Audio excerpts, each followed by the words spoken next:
Good morning, everybody. My name is Siva. I'm talking from SRH Fintech. I'm your local tax professional, helping you to save taxes for individuals as well as businesses. Today's topic, like what we are going to talk about, is a spousal IRA. We have heard about traditional IRAs, Roth IRAs, but what is a spousal IRA, right? We're going to dig deeper. Stay tuned with me. So before we start digging deeper into what a spousal IRA is, let's discuss about or talk about a regular traditional IRA as well as Roth IRA, right? So IRS has these contribution limits of 7,500 per person per year. For this is based out of 2026 limits for traditional as well as Roth. You could contribute either one of them. The difference between traditional IRA versus Roth IRA is when you are going to get taxed, right? You would actually contribute into a traditional IRA and take a tax break right now when you're actually contributing it. So for example, if you're on 24 percentage tax bracket and then you're contributing 7,500, you're actually going to save 1,800 today, in this year when you're actually contributing it. But when you're actually taking the money out from traditional IRA, when you're in your retirement, you have to actually pay for whatever the growth it had for so many years, as well as your contribution, your growth, everything, when you're actually taking out, will be taxed as your ordinary income. On the other hand, Roth IRA, you would actually contribute today in the current contribution year after tax money, right? So you're actually paying or investing in after tax money, and then when you're actually taking it out in your retirement, you don't pay any taxes. There are actually certain rules around these two things. Roth IRA, you can take the money out after 59 and a half years old without any penalties or any other taxes involved or anything like that. Traditional IRA do have minimum distribution requirements. When you hit 70 plus years, then you have to actually take the money out. But Roth IRA does not have any minimum distribution requirements or anything like that. Okay, before we start talking about spousal IRA, let's talk about a traditional and Roth IRAs first, right? So there are two different vehicles to save for your retirements. Traditional has some requirements, Roth has some requirements. Let's go through that, right? So traditional is basically you invest into your traditional IRA today, let's say in 2026, there is 7,500 is the limit, so you invest that now. And then you take tax benefit today. So basically, if you're contributing 7,500, you are in 24% tax bracket, you're going to actually save your taxes of $1,800 in the current year. But when you're actually taking out the money when in your retirement, you will be paying, it'll be considered as a ordinary income, and then you'll be paying taxes on that distribution, right? And then also you would have to take the money out when you cross 70 years old. So which is called minimum distribution requirement for traditional IRAs. The Roth IRA, on the other hand, has a different requirements and strategies. Over limit over your AGI, if your AGI is 242,000 and beyond, you're not allowed to contribute in the current year into Roth IRA. So what does that mean is that you'll be actually contributing into Roth IRA after your tax dollars. If you are eligible, if you are married filing jointly, your income is less than 242K for that year, you'll be eligible to contribute into Roth IRA. But when you're actually taking the distribution after 59 and a half years old, and then also you satisfy that 5-year rule, after you can take the money out after 5 years after it's been contributed, you can take out the contributions after 5 years. So if you meet all those criteria, you can actually withdraw your money without any taxes. That is the advantage of Roth IRA, right? So traditional, you take the tax advantage today, when you are contributing. Roth IRA, you are actually going to make advantage when you are actually taking out in your retirement, right?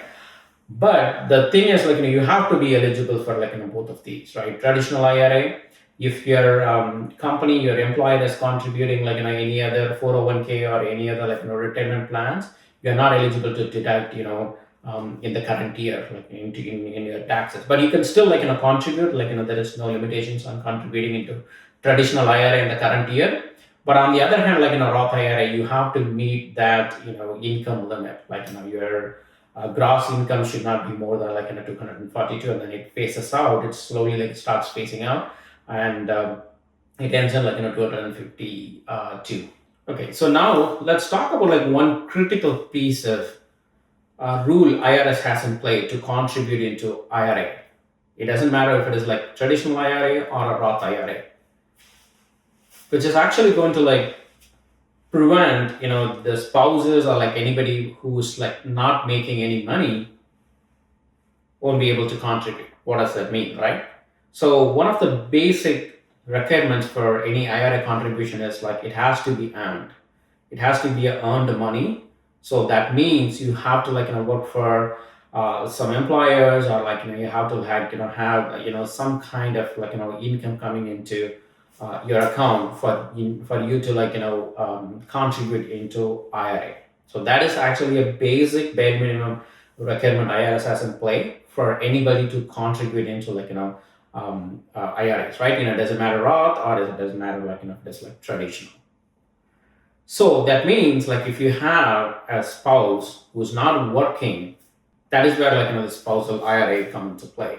So even though IRS has this very strict rule about there has to be an earned income for any individual to contribute into IRA, there is an exception, right? If married filing jointly taxpayers, for example, a husband and wife, or they have to legally married, and then they have to live together and then file married filing jointly. So if that is the case, there is an exception that if one spouse is earning money, that spouse can contribute into IRA for the other spouse. Let's break down an example, right? Let's say the husband is working and he's making $100,000 in a year. He can contribute his own IRA. It could be traditional, Roth, whatever he chooses to do. The same thing, right? If they're actually, and then the spouse who is actually a homemaker, a stay-at-home mom, or they're not working at all, they also can contribute into their own IRA. It could be traditional, Roth, assuming they both are actually satisfying the other requirements to contribute into traditional as well as Roth IRA. So that's basically one spouse earns the money. In case if the other spouse is not working, not earning, the working spouse can contribute IRA for the non-working spouse. Okay, so there are few different rules around this. So the first thing we already talked about is they have to be married, legally married, and then they have to file married filing jointly. They cannot do married filing individually. And then the third one is basically they have to have enough income to support any contributions. For example, 7,500 per individual is IRA rule for 2026. If they are actually have to contribute for both IRAs, so they have to make at least minimum $15,000 in that year, at least in 2026.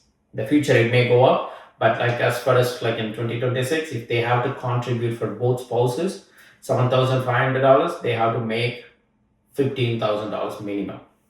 What happens if they are making only $10,000? They can still contribute $5,000 on each account, or one of the spouses can get contributed $7,500. The other spouse can get contributing $2,500.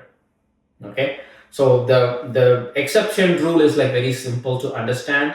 If the working spouse making enough money to support contributing into IRA, the non-working spouse also going to will be eligible to get this IRA contribution. So what does this mean, right? So working spouse can still contribute non-working spouse for any traditional or Roth IRA, right? So that is allowable. So both spouses can still get contributed, and then they can still grow their nest egg for their retirement, as well as if they are actually eligible, they can even take tax deductions in the current year.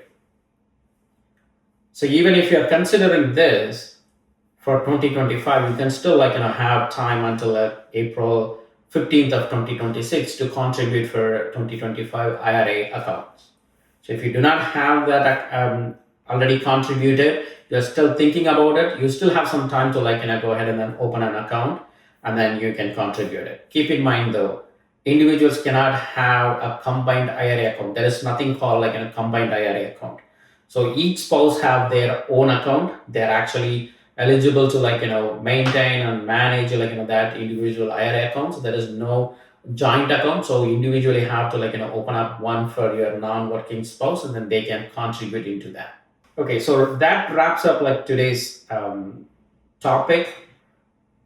The spousal IRA is nothing but a strategy you would use. It's an exception like what IRS has in terms of IRA contributions always have to earn money, right? So this is one of the exception IRS has, which is allowing us to contribute for a non-working spouse from the income of working spouse. So take advantage of that. If you are actually watching this video in 2026, you still have time until April 15th, 2026 to contribute it. Take advantage of that and save more, either for now or for your retirement. Catch you up on the next video. Thank you. Bye.